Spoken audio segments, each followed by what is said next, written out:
Hello and welcome to Find Your Freedom, a podcast dedicated to helping you truly find freedom in all aspects of life.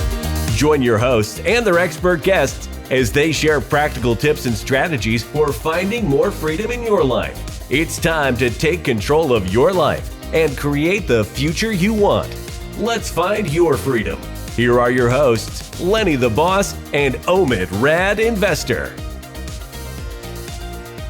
Boom, boom, boom. We are back with another amazing episode of Find Your Freedom. And I'm going to tell you, this next guest is really amazing. So you want to tune in, get your coffee, get your tea, get whatever you need, because this is going to be one for the ages. But before we get into that, we have something free for you, something that is going to help you find your freedom. It's free. It's easily downloadable. All you have to do is go to findyourfreedomrei.com/freedom kit. Yes. Findyourfreedomrei.com/freedom kit. All right. So now, she's a real estate investor, a consultant, a mentor, and loves helping busy professionals transform their lives with passive real estate and investing. So, and she also partnered with over $800 million in real estate, including over 6,500 plus residential units and so much more that we're going to dive into. So we don't have guests here. We have friends. So we're going to bring our friend in. Whitney, how you doing and how you feeling today? Doing great. Sun's shining. I'm happy. That's amazing. I love when the sun is shining. So one thing we like to do is, if you can, just give a little background on yourself, and then we're going to jump into some of your fantasticness. Yeah, happy to do so. So I'm currently where I'm at today. I'm the Director of Investor Education at PassiveInvesting.com. I'm also the founder of Ashwell, which is a financial education firm. But that's not where I started out. I actually started out real estate investing in 2002. Got into real estate completely by accident, bought a house with a significant other, and about a month later, the relationship fell apart, and I had the house. I had every bill under my name, and I kind of panicked, stuffed the house full of roommates. I was in dire need of rehab, had psychedelic daisies painted all over the walls from the 1960s, green shag carpet, you name it, all the walls in the wrong places. And so YouTube did not exist back in 2002, guys. I don't know if you recall that. So I got the Home Depot 1, 2, 3 book and taught myself a lot of things that I am proud to say that I learned, but also some things that I should never have learned, never have done on that house. And paid my friends and pizza, beer, and sushi. And 11 months later, sold the property. And I was completely bitten by the real estate bug. I made more in that one transaction than I did in my day job that had me traveling upwards sometimes to 80 hours a week. And so I was like, how many more of these properties can I do? So now it's called live-in flipping and house hacking. These nice fluffy terms with bigger pockets. Now their marketing's genius. But anyways, I just continued to repeat that process until now I'm married to my husband.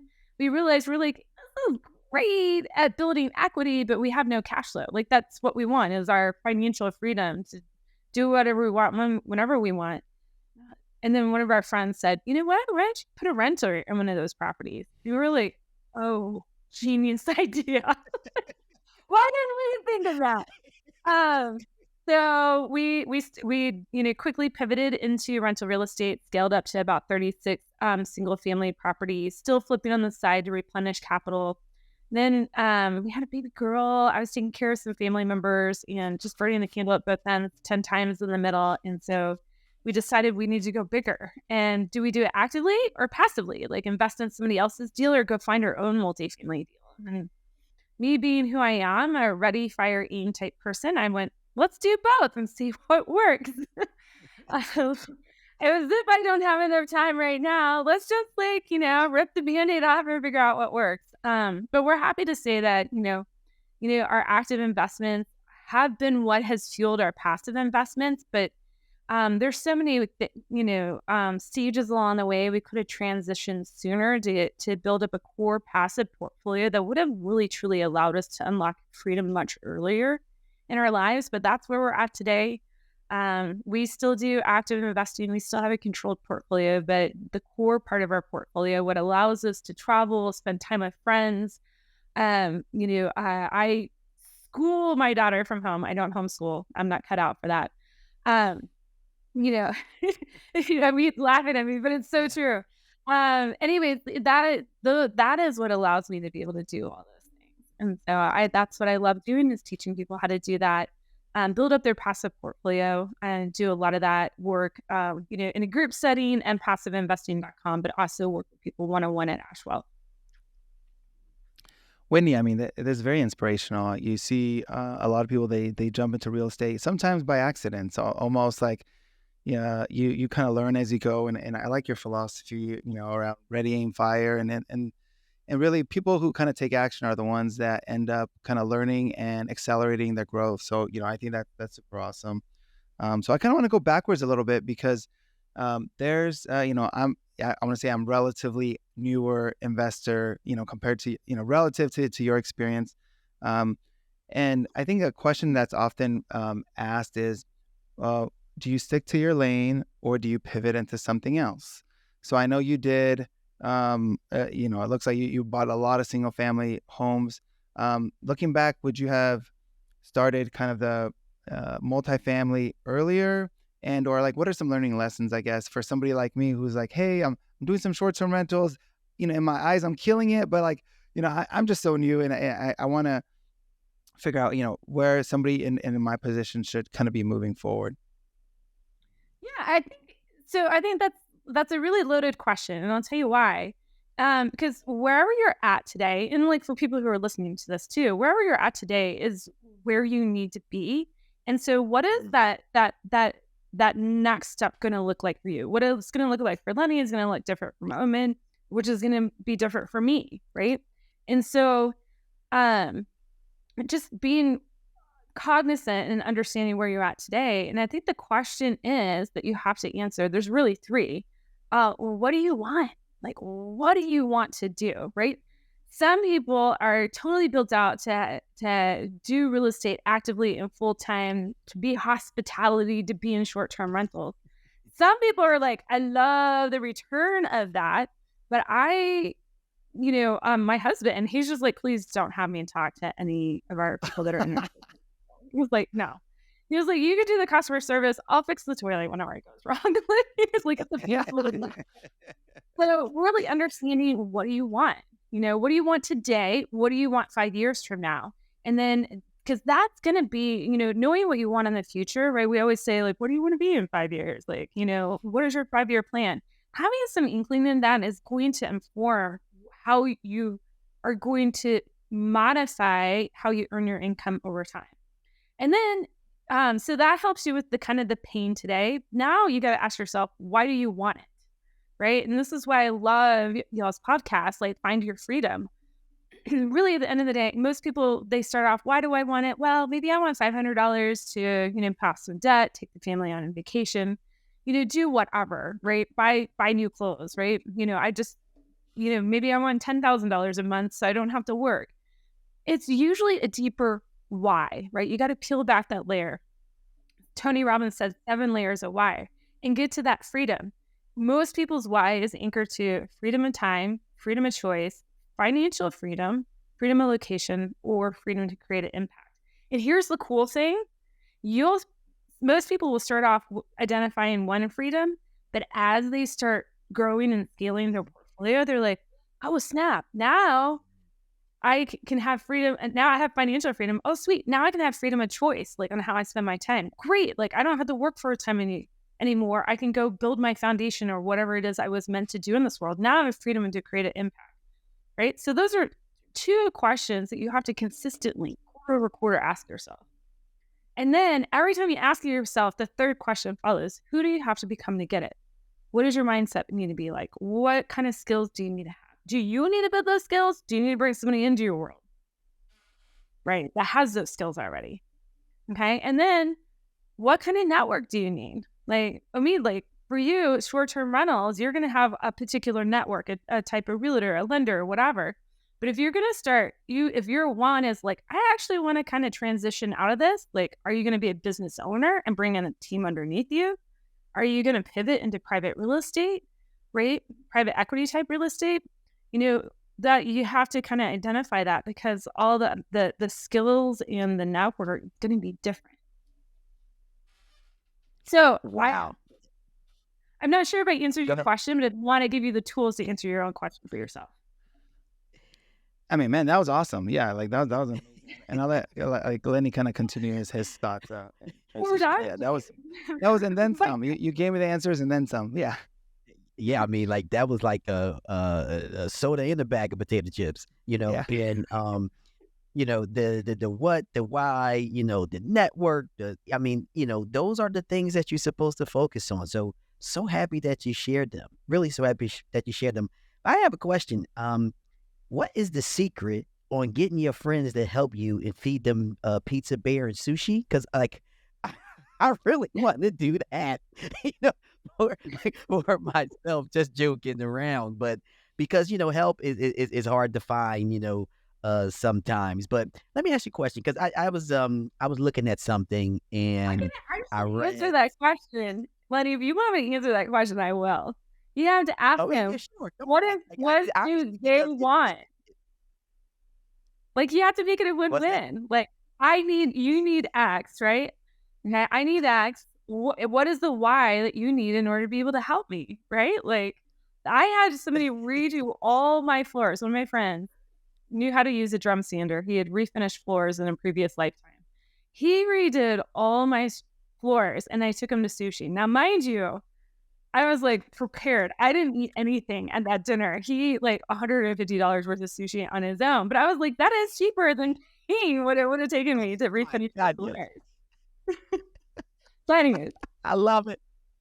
Hey, listen, man, I would feed anybody sushi. I'm a sushi lover, but I would feed anybody whatever they want for $150 to redo my floor any day of the week. So send them my way. We have a ton of sushi places in Philly, a ton of sushi places in New Jersey. I'll hook him up or her up. Hey, tell him to bring his wife or whoever. I'll hook both of them up as well.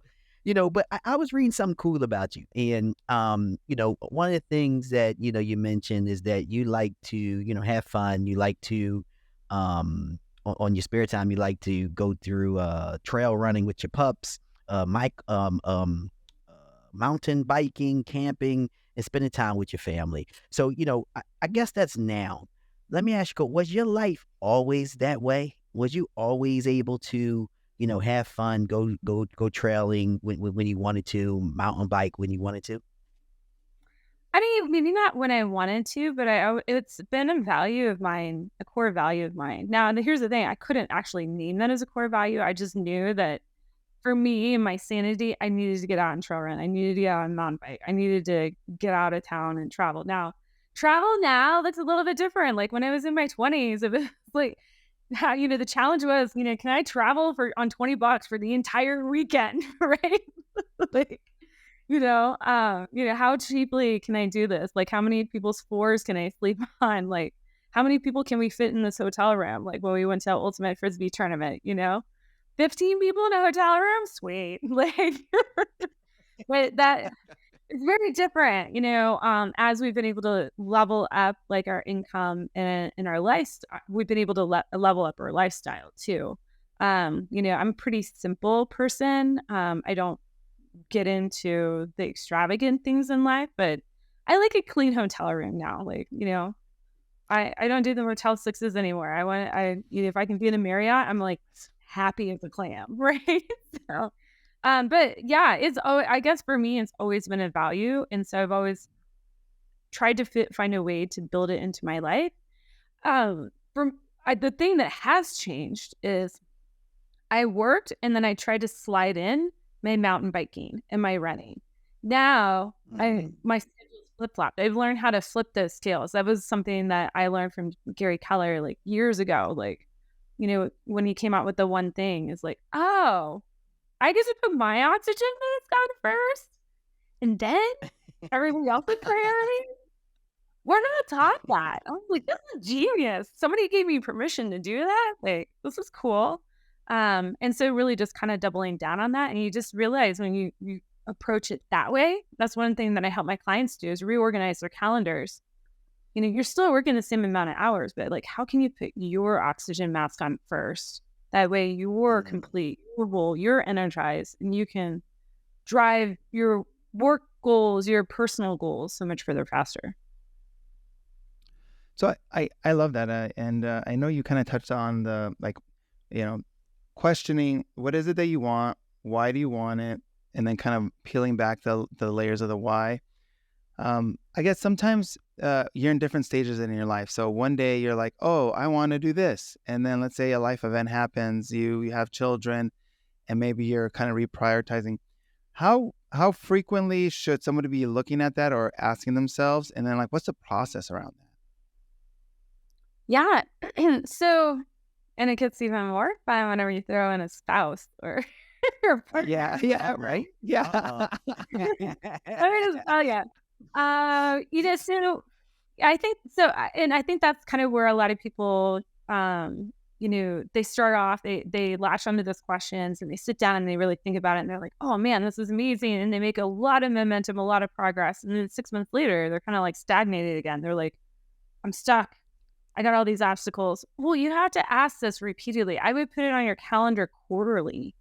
Even if like 90 days later, you're just like, not much has changed, right? But you're fundamentally making new goals for the next quarter, right? So who you're going to need in your world might change, or you might need to add in a skill, or you're just like, wow, I've got this mindset,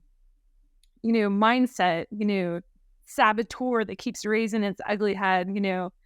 People call it gremlins, some people call it a big assumption, whatever, this thing that keeps raising its ugly head, and you're just like, man, maybe I need to get a coach to help me overcome whatever that is, so I can bust through the next obstacle.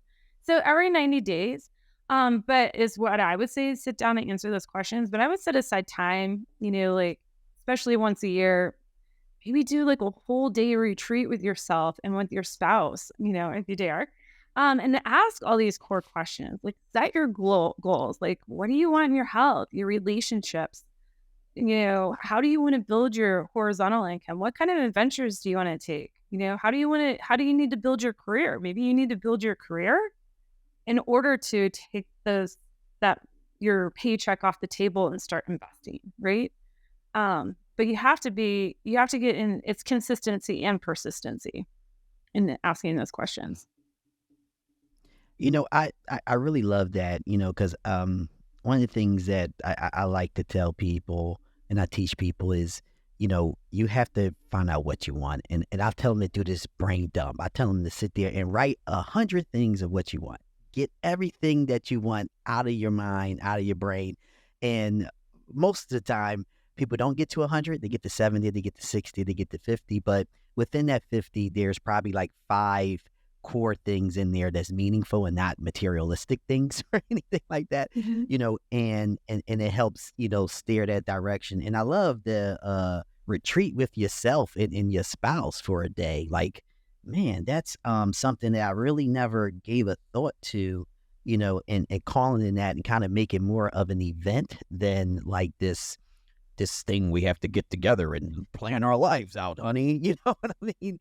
And I think that's super cool. Now, it was something that you mentioned a little earlier, about, and I also read this about you where, you said you studied real estate through some of the real estate juggernauts you mentioned. I guess, can you tell us just how important it is to follow someone that is doing what you want to do? Yeah. Whenever you identify somebody who's at the next level right past you, they're going to leave breadcrumbs on what to do. Whether you're actually just following them on a podcast or following their blog or whatever, right? They're going to leave breadcrumbs on what to do next. They're gonna have recently gone through all those obstacles. Otherwise, you're just kind of feeling it all out for yourselves and might repeat some of the same mistakes that they are telling you don't do, right? So that was, I mean, trust me, I made many of my own mistakes in real estate. And some of that was like, a landmine that maybe I could have avoided if I had the right mentor in my sphere, was in the right community to be able to bounce these ideas off of. But sometimes you just have to, learn. But, that's the beautiful thing. Whenever there's so many books and podcasts and blogs these days and online communities, like put yourself in community, follow somebody that is where you want to go. So maybe like a year or two out, 5 years out, and then, have that person that's really aspirational, that is like, maybe 15 or 20 years out. And just continue, you don't have to follow like 50 different people on, 50 different podcasts. Just pick like, a handful, like maybe 5 and not just learn about what they're doing well, but also hear what they're telling you, the landmines they've stepped on, the mistakes they committed, the things that were right there staring them in the face and they chose to ignore for whatever reason, right? Because those will give you kind of clues into how you might need to pivot your mindset. Now, Lenny, you said something earlier about having your people that you work with create a brain dump. I am curious though, how many people sit down and initially do that list and they can come up with like 60 or 70 things that they don't want in their life? Ooh. But then it's so hard for them to come up with the things that they do want in their life. Yeah. You sound like my wife. Like that's what my wife always says. What do you want for dinner? I don't know. Okay, I'm going to make this. I don't want that. Right. Then, I'm going to make this. No, I don't want that. Then what do you want? I don't know what I want. But yeah, no. So somebody's sitting there. I guess the reason why I asked that, we're laughing about it, but somebody might be listening here and going, you know what? I'm not exactly sure what I want, but I know what I don't want. Mm-hmm. Then take what you don't want and just flip it 180 and start there. Try that on for size to see if that feels good. That works too. It's funny. I was when I was working for the company I was working for, I was reporting directly to the owner and the CEO, and he sold his business, and I'm sitting with him, and I'm sitting with the new CEO of the business, and the new CEO asked, the other guy, like, "Hey, what do you want to do?" Right? And he answered the question just like you just said. He said, "I don't really care what I do," he said, "but I know what I don't want to do." He said, "I don't want to deal with insurance, anything like that. So if you have something to think of that, other than that, put me in anywhere else you like for me to be, and I help out." So, not knowing sometimes knowing what you don't want to do definitely can help you. But I found that a lot of people have great success with a brain dump, and I tell them to dump everything. Dump the kind of car you want. Dump the kind of food you like. Dump everything. That's how you get to your 100.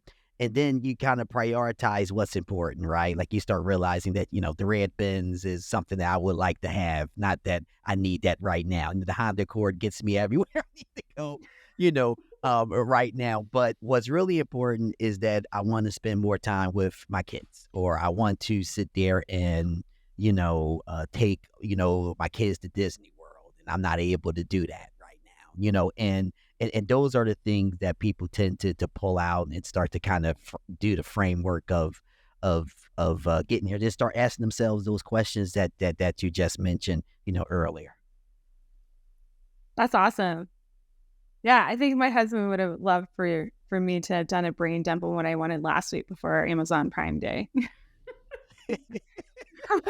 That box arrives today, by the way.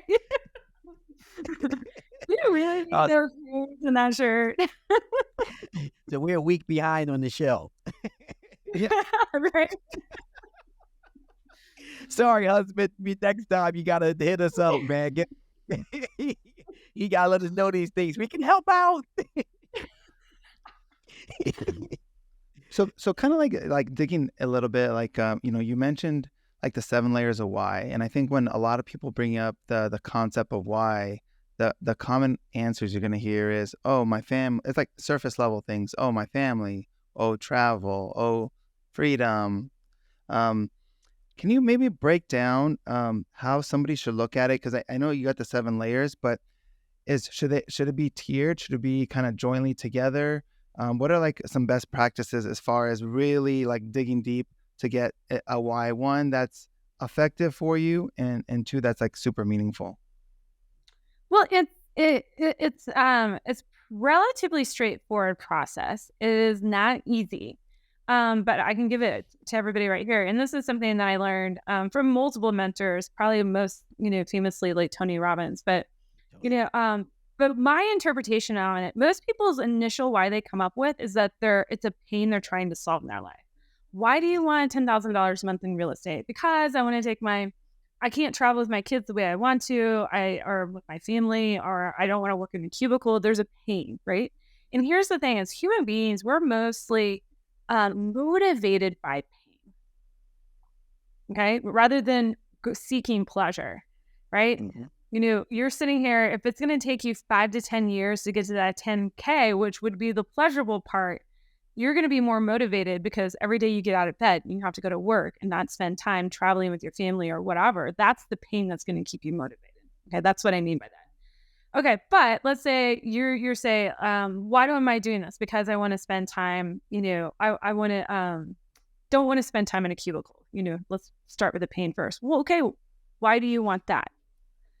Right? Just take it down. Try to ask this question 7 layers. So why do you not want to spend time in a cubicle? Because I'd rather be at home, with my kids and my family as opposed to spending time in a cubicle in an office. Well, why do you want to do that? Well, because I don't feel like we spend enough like personal time together. We should travel more. Well, why do you want to travel more? Well, because, my kids are 11. I have 6, 7 summers with them left. Like, I need to build a life. Well, why do you want that? Well, because whenever they leave, I'm going to, as I don't know how many people here are listening that are parents, it's something insane. Like 65% of the time, or almost 70% of the time that you're ever going to spend with your kids is going to be before the age of 18. When they leave for college, like majority of the time you will ever spend with your kids is gone. Right? Wow. So why do you want that? Right. So now we're just digging down, and so that's what we're trying to do is get to that core why. And then, like I said, having worked with thousands of people, I have never heard of anybody not falling outside of these 5 buckets, which is financial freedom, time freedom, choice freedom, freedom to have to be location independent, and freedom to create an impact. And usually their why is some combination of that. I totally agree. Even for myself, sometimes, I come down here to my office for those who can see us. And my son, comes down and say, because I'm working, and he says, Dad, can you play with me Roblox or Robux and all this and all that? And, at one time in my life when I was, employed, I used to tell him, no, son, I can't right now. And I have to sit here and do X, Y, Z. And that hurt, seeing his face and, going up, being disappointed, that hurts. That was kind of like a driver for me. Now it's more like a block time. I sit there and say, hey, son, all right, I got to 1 to 2 o'clock. Like my son plays football, and we are able to sit here from 12 p.m. to 1 p.m. I'm able to go out there outside and practice the skills that he needs to become a better football player. I wasn't able to do that. So that gives me some type of satisfaction. It gives him some type of satisfaction because through that practice, he's able to go onto the football field and be a better person, there, which builds his confidence up. So, those pain points, like you mentioned earlier, really drives your why, So if you have some, I think that's what my suggestion you use for your why, because it really can be a driving point. Well, and like I said, the pain is going to keep you motivated on a daily basis, right? To continue to do the work, right? But the understanding, as quickly as you can, understanding that deeper level, why that freedom that you're trying to get at is super important. And I'll tell you why. Because if you don't have that freedom identified, it is very possible that you're going to build the wrong business. And I see it all the time. I see it. I mean, my resident, so I'm gonna pick on you a little bit, but not intentionally. But like maybe somebody comes in that I'm working with and they're just like, hey, teach me how you flipped houses. I want to flip houses. So they're attracted by the paycheck. The money's rolling in. They can take their family wherever. And then all of a sudden they're flipping like 15, 20, projects a year. They've got all these things in place. But if their fundamental why is time freedom, they're building the wrong business. See what I'm saying? So we have to understand, and there's very few people I feel like in real estate that should be active, or that active in real estate. Most people are attracted to the returns. They're attracted to the leverage that real estate gets them, and they should be somewhere in the messy middle of using property management or investing in other people's deals. But long story short, you have to make sure that what you are building, your business that you're building, aligns with your fundamental why. Okay. It may not initially at first. Like for me, I had to start doing, living, flipping, and house hacking. I had to start, getting into single family rentals and start scaling quickly that way. I worked in public health. I wasn't a high income earner. I wasn't employing, 6 figures a year or anything like that. I mean, I was solidly in the mid 5 figures, right? But I needed to develop my income that way, my net worth that way. But if I never pivoted, that I wouldn't be aligned with that fundamental freedom that I'm trying to achieve in my life. It would forever be elusive. And I see people do that all the time, that either they just think, 3 layers of why, I'm good, I've got it identified. No, maybe you don't initially at first, but work towards that, like, over the, 3-6 months, get that core fundamental why, because that's going to be your North Star. Okay. You may not have that next year. That's what you're building for your long-term vision, maybe for 5 years and 10 years out. That's also when when you're going to be fulfilled, right? Like how many people have that problem? They start developing their real estate, portfolio, and they just keep going. They have to have more. They never know when enough is enough, right? 9 times out of 10, they probably don't have that why identified. So can I interrupt you there? Because I know I talk to a lot of investors and they're kind of at that phase where they're like, let's say they've replaced their income with short-term rental income, and then there's this debate: are you comfortable where you are, or do you scale? And I know everybody has a different answer, or they don't really truly know what they want until they figure out, this is not what they want, because it's at the detriment of, let's say, time or, spending, time, or, just ability to have flexibility within a schedule. And often people ask me, hey, what is it that you want to do long term? And I say, any sort of real estate that is the most passive possible, that's what I want to do. And so I always think, invest in multifamily, type of investments as a passive investor, just because, you hand over the money to somebody you trust and they'll handle it. So can you kind of walk people through that? Because I think, like, let's say people in my age bucket, I have 3 kids. I have a 4-year-old, I have a 6-year-old, I have an 8-year-old. I'm trying to balance being present with my kids, kind of like you said, I got 70% time up until 18. So I want, in this like moment or this chapter of my life, I want to try to get as much time back. So what would you say to somebody in my position? Yeah, well, so one, don't despair. I mean, if you're like, have a, short-term rental portfolio you're flipping, I mean, that recognizing that you want that time freedom is super important, but maybe you've built that current business and that current income, and it can serve you to be able to pivot into the next thing. Like for me, once I finally latched on the facts, I scaled 36 single family portfolio, 36 unit single family portfolio in a 52 unit building. I'm still doing 10 flipping projects a year. I was like, okay, I got the money. That's not the problem, but I don't have my time. But then I was like, wait a second. This guy is a mini ATM.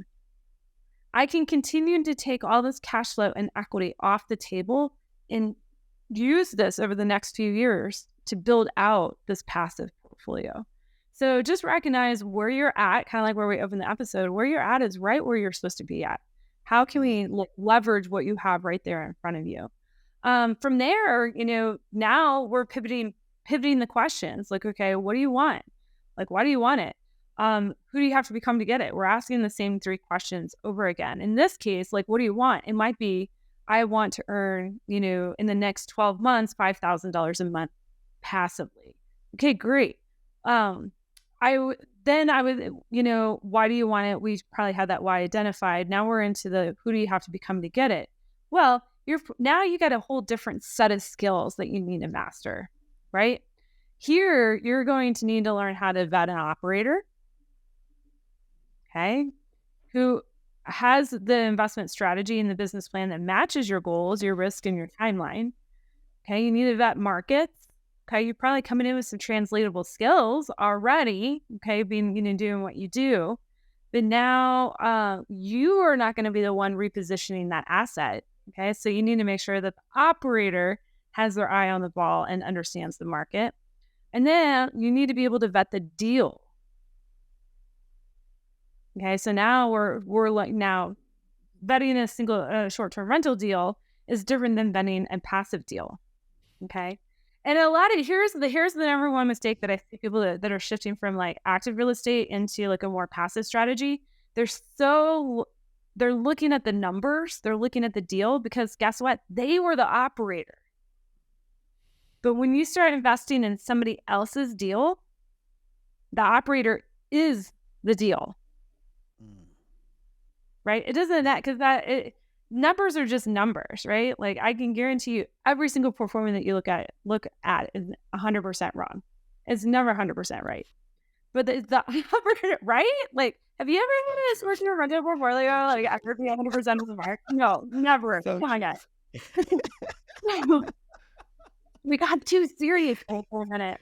But no, it's the operator, right? So now I have to, because now I'm investing in somebody else's business, I now need to sit in the role of the CEO, and I need to hire a COO for my business, and that's the operator. Somebody's going to run the day-to-day operations of the business. I need to develop that skill. Okay. Wow. Well, let me tell you, Whitney, you're absolutely amazing. I love you already. I just wanted to let you know that. And there's so much to unpack here. I mean, we didn't get into your 4 pillars of wealth generation, passive income. I mean, there's so much more to give. Tell us on stage right now that you will be back, because we got to have you back. We got to have you back. But we have a question for you. What does find your freedom mean to you? Beyond what we've already covered. For me, it's that North Star. Like, that's for me, like uncovering what your freedom is, what you're truly after, is understanding that North Star, because it's going to, as long as you can pay attention to it, it's going to make decision-making in your life so much easier. You're going to know when you're making the right decision, the right business decision, the right personal decision.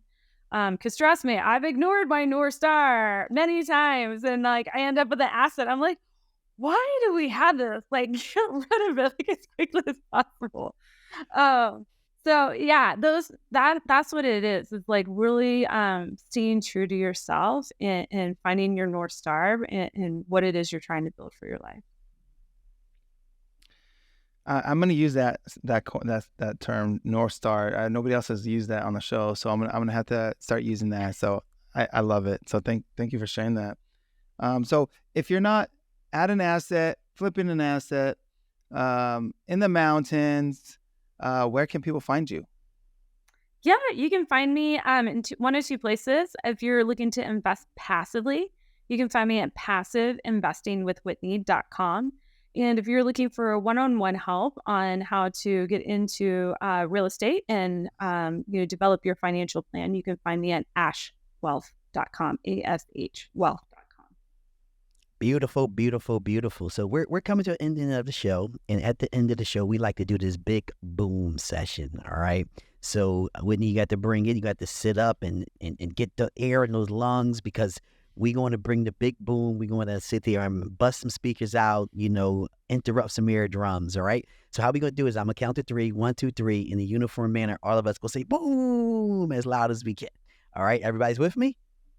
Let's do it. Oh, listeners, they say they ready. I hope you are ready. All right, let's do it. 1, 2, 3. Awesome. Check this out. We just had an amazing episode, and Whitney already agreed that she's going to come on again, and I'm going to make her agree to come on again. So she's going to be on the show for like 3 or 4 times, because she's just that good, that great. Her energy is that fantastic. But, on another note, I really want you to tune in some of the things that she mentioned, and also she's a wealth of knowledge. She has an education mentoring program. So ashwealth.com, look into it. Believe me, her personality is the one that you want, and her education backs up what she knows. So you have everything that you need when it comes to her.